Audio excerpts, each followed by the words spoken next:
बांग्लादेश जहां इंडिया के साथ फजूल में पंगे लेने में लगा हुआ है, वहीं बांग्लादेश से अपने मुल्क के हिस्से नहीं संभाले जा रहे। बांग्लादेश इंडिया के बॉर्डर पर ड्रोन तैनात करने में मसरूफ था, तो इसी दौरान एक बहुत बड़ी खबर निकलकर सामने आई है जिसने पूरे बांग्लादेश को हिलाकर रख दिया है।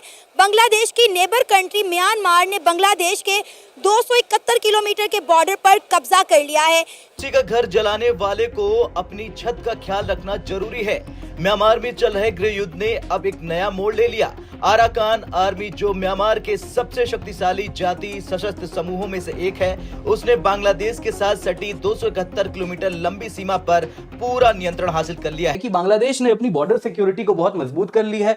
कारण है, उनको ऐसा लग रहा है कि अराकान आर्मी से बड़ा खतरा है वो अराकान आर्मी जो कि रखाइन स्टेट में आज डिफैक्टो कंट्रोलर बन चुकी है। कोई बर्मीज आर्मी नहीं, कोई म्यांमारीज आर्मी नहीं, मिलिट्री हुंता नहीं, आज यहाँ की net security provider Rakhine state की अराकान आर्मी बनके उभरी है। जी हाँ, आप बिल्कुल ठीक सुन रहे हैं। जब बांग्लादेश इंडिया के साथ लड़ने में मसरूफ था, इसी दौरान बांग्लादेश के नेबर कंट्री ने बांग्लादेश की कमजोरी का फायदा उठाते हुए बांग्लादेश के 271 किलोमीटर के इलाके पर कब्जा कर लिया है। देश की सीमा सुरक्षा बल यानी बीजीबी अब म्यांमार की स्थिति पर करीब से नजर रख रहे हैं। 271 किलोमीटर लंबी सीमा पर गतिविधियां तेज हो चुकी हैं। नफ नदी और अन्य इलाकों में सुरक्षा बढ़ाई जा रही, रोंग और बढ़ गया। दरअसल अराकान आर्मी ने म्यांमार के पश्चिमी शहर माउंगडा में अंतिम सैन्य चौकी पर कब्जा कर लिया। इस कब्जे के साथ उन्होंने रखाइन राज्य के उत्तरी भाग पर नियंत्रण स्थापित कर लिया। अब बांग्लादेश के साथ 271 किलोमीटर लंबी सीमा पर उनका नियंत्रण पूरी तरह से हो गया है।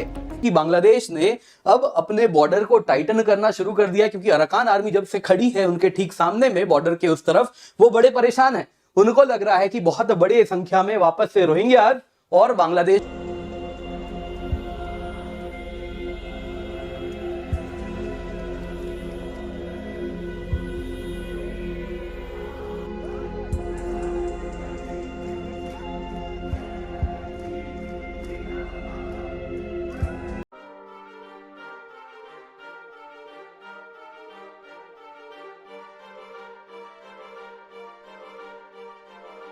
ये जो म्यांमार ने बांग्लादेश के 271 किलोमीटर के बॉर्डर पर कब्जा कर लिया है, आप इस पर क्या राय रखते हैं कि जब तक इंडिया की इन्हें सपोर्ट थी, किसी ने इनको मैली आंख से नहीं देखा, लेकिन जैसे इन्होंने इंडिया के साथ अपने ताल्लुकात खराब किए हैं, आप देखें उनके बॉर्डर पे कब्जा होना शुरू हो गया है। नहीं, म्यांमार भी असल में इंडिया की, अगर वो उनकी हुकूमत जो है वो भी इंडिया की कठपुतली है। म्यांमार की जो मुसलमान है वो इस वक्त कमज़ोर हालत में है, वो अपनी पावर के अंदर नहीं है। तो म्यांमार को इंडिया सपोर्ट करता है, उसके ऊपर वो जो है वो इन्वेस्ट करता है, उसको यूज़ करता है। पिछली दफ़ा भी आपने देखा कुछ साल पहले जब ये हमारे बहुत बड़े इन्होंने कत्ले-आम किया म्यांमार के अंदर, और फिर लोगों को जो है वो कश्तियों पर निकलना पड़ा, जगह भी नहीं थी, लोगों के घर जलाए गए हज़ारों लाखों की तादाद में मुसलमानों के। तो म्यांमार के मुसलमान पॉपुलेशन उनकी ज़्यादा है, लेकिन वो पावर में नहीं है, क्योंकि उसको वहाँ की जो कठपुतली हुकूमत है, जिस तरह मोदी हसीना वाजिद को चला रहे थे, म्यांमार की पोजीशन तो इससे भी कमज़ोर है। तो म्यांमार तो टोटली वो जो है इंडिया के ऊपर जो है वो डिपेंडेंट है। तो यानी आप ये कहना चाह रहे हैं कि म्यांमार ने जो बांग्लादेश के 271 किलोमीटर के बॉर्डर पर कब्जा किया है, उसके पीछे इंडिया की सपोर्ट है? बिल्कुल इंडिया की सपोर्ट है। वहाँ की जो कठपुतली हुकूमतें हैं वो बांग्लादेश के ऊपर जो है वो अपनी मर्जी से तो नहीं जा सकती। मोदी जो है, अब वो ज़ाहिर है मोदी ने हसीना वाजिद का जो है वो मामला, क्योंकि उसको बांग्लादेश सारा उसके हाथ से निकल गया है, अब वो कहीं ना कहीं उन्होंने टेंशन बना के रखनी है।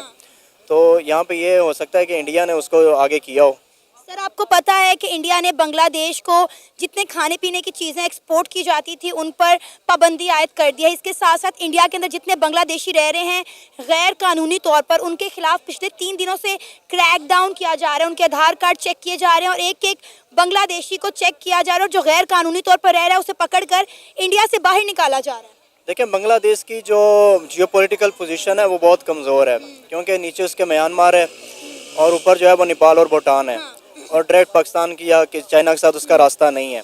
तो यहाँ पे इसके लिए ये, यानी उसके पास पीछे समंदर का रास्ता बचता है, लेकिन समंदर की भी अच्छी अप्रोच नहीं है उनके पास। लेकिन ये है कि अगर इंडिया ये काम करता है तो इससे जो है वो मोदी की सोच और क्लियर होकर नज़र आएगी कि ये मुसलमानों के अगेंस्ट जो है वो किसी भी हद तक जा सकता है, कि अगर आपकी मर्ज़ी की हसीना वाजिद कठपुतली हुकूमत वहाँ पे नहीं चल सकी तो आप मुसलमानों को बर्दाश्त करने के लिए तैयार ही नहीं है। तो अगर ये देखें इसके दोनों फ़ायदे हो सकते हैं। एक तो वो मजबूरी का फ़ायदा उठा रहा है कि बांग्लादेश इस वक्त कमज़ोर पोजीशन के अंदर है, लेकिन इससे दूसरे रास्ते भी खुल सकते हैं। हो सकता है चाइना जैसे दूसरे ममालिक जो हैं वो बांग्लादेश की सपोर्ट के लिए, उनसे बिजनेस के लिए खुल के सामने आ जाएं। सर पाकिस्तान तो आ गया ना सामने, जैसे ही इंडिया ने कहा है कि हम खाने पीने की चीज़ें बांग्लादेश को एक्सपोर्ट नहीं करेंगे, तो उन्होंने कहा ठीक है भाई, नहीं करते ना करें, हम पाकिस्तान से मदद ले लेंगे। पाकिस्तान मैदान में आ गया, पाकिस्तान उन्हें खाने पीने की चीज़ें एक्सपोर्ट करना शुरू हो गया है। बिल्कुल ऐसा ही है। वो इस वक्त जो है उसकी लोकेशन का फ़ायदा उठा रहा है इंडिया, मगर ना इसकी हालत अफ़गानिस्तान के अंदर देखें, ये फ़ौरन उनके घुटने पड़ गया। अच्छा, जैसे ही अमेरिका का इनकलाब हुआ तो बेसिकली तालिबान को एक गुस्सा तो था इंडिया के ऊपर भी, क्योंकि इसने इन्वेस्टमेंट की हुई थी वहाँ पे अमेरिका के साथ, नेटो के साथ। लेकिन जैसे ही ये निकले हैं तो ये फ़ौरन दुनिया ने यही समझा था कि ये तालिबान के अगेंस्ट होगा, लेकिन मोदी ने अपनी आफियत इसी में समझी कि मैं तालिबान के पाँव पड़ जाऊँ। उसकी वजह ये थी कि अगर वो अफ़गानिस्तान के साथ दोस्ती नहीं करता तो वो सेंट्रल एशिया के अप्रोच उसके हाथ से निकल जानी थी। तो सेंट्रल एशिया जो कजाकिस्तान, उज़्बेकिस्तान और तुर्कमानिस्तान, वो ये सारा खित्ता है, अब सेंट्रल एशिया के ऊपर जो है वो बड़े अरसे से नज़र है पूरी दुनिया की। तो वो इंडिया ने यहाँ पे जब मुसलमान जब पावर में होते हैं ना, तो मोदी की ज़रूरत नहीं होती कहीं पे भी काम करने की। अच्छा, अब वहाँ पे मुसलमानों को कमज़ोर हालत में देख के तो वो उसके ऊपर वो इस तरह के बैन कर रहा है, इस तरह के काम कर रहा है। और वहीं अफ़गानिस्तान के अंदर के मुसलमान जो है वो ताकत के अंदर आए हैं तो उनके पाँव पड़ गया। तो ये सऊदी अरेबिया के साथ बात करें, यूएई के साथ बात करें, वो भी तो मुस्लिम ममालिक हैं। ईरान, इराक की आप एग्जाम्पल ले लें, इंडिया के ताल्लुकात उनके साथ बड़े अच्छे हैं। पिछले साल हमने देखा कि यूएई के अंदर इतने बड़े हिंदू मंदिर का इफ्तिताह किया गया, नरेंद्र मोदी खुद उसका इफ्तिताह करके आए हैं। ये भी तो मुस्लिम ममालिक है, फिर इनकी तरफ इंडिया का झुकाव अच्छा क्यों है? देखें यही बात है ना, मुसलमान जहाँ पे इकॉनमी के अंदर पावर में हैं या मिलिट्री के अंदर जो पावर के अंदर हैं, तो वहाँ पे मोदी जैसे लोग जो हैं उनके पाँव पड़ने के लिए पड़ जाते हैं फ़ौरन। सऊदीया के अंदर भी इनका यही मामला है कि सऊदीया की इकॉनमी अच्छी है, दुबई की इकॉनमी अच्छी है, गल्फ़ की इकॉनमी अच्छी है। तो अब अफ़गानिस्तान थोड़ा सा पावर के अंदर है, इकॉनमी तो अच्छी नहीं थी उसकी, लेकिन उनके पास पावर थी।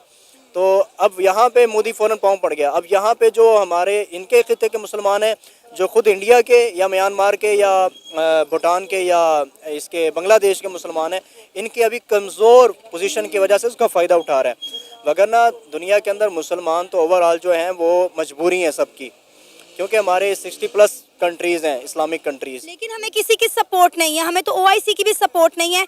अब आप ये देखें कि बाकी ममालिक में यूनिटी कितनी है और इस्लामी ममालिक में यूनिटी कितनी है, आपके सामने है। ये तो तोड़ा गया ना, ये तो पूरा एक जो ये दुनिया के अंदर ये कॉलोनीज़ का सिस्टम आया है, तब से ये इराक ईरान की वार अरब के अंदर उलझा के रखा इनको। मुसलमानों को एक पूरे प्लान के साथ तोड़ा गया है कि ये कभी भी इकट्ठे ना हो सकें। अभी भी आप देख लें, शाम भी हमारा है, ईरान भी हमारा है, इराक भी हमारा है, लेकिन अब वो उसको ऐसे पेश किया जाता है जैसे ये कोई ऐसे दुश्मन है कि जैसे पता नहीं क्या हो गया। तो अभी शाम का जो मामला है उसके अंदर भी आप देख लें, वो भी हमारे मुसलमान भाई हैं, वो जिनके हाथों में अब आया वो भी मुसलमान भाई हैं। तो ये पूरा एक क्रिएट किया गया, पूरा माहौल बनाया गया। उससे पहले अगर वो सदाम को तोड़ा उन्होंने, गद्दाफ़ी को तोड़ा, और ये सारी जो खित्ते के अंदर डिस्टर्बेंस पैदा की है, ये बेसिकली तो इनके